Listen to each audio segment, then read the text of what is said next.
No hei! Tässä on maailman parasta viinaa. Entistä Plantation, XOta, nykyistä Plantereita.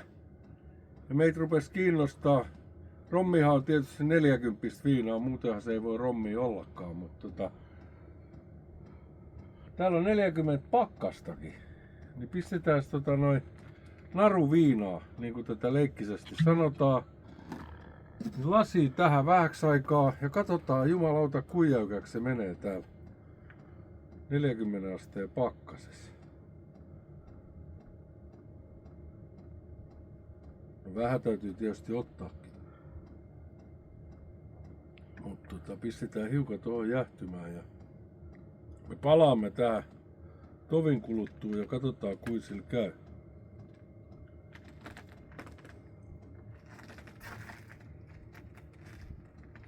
Katos tosta, niin kyllä täällä 40 taitaa olla.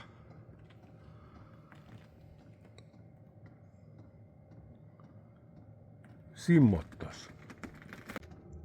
No niin. Nyt tässä on käynyt sillä lailla, että pakkanen on laskenut.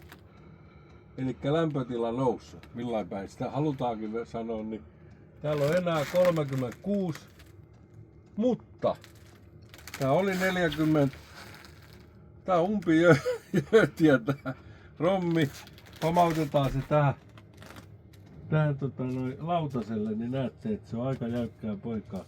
Ei se muuten ihan kivikovaa ole. Se on tommoista.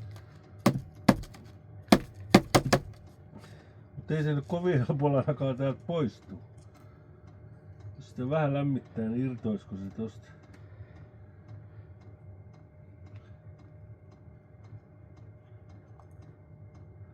No niin.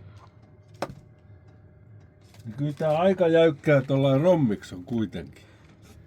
Kakun tästä melkein saa.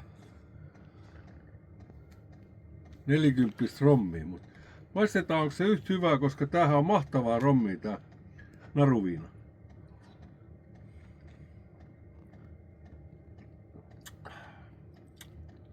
Kyllä se samalta maistuu.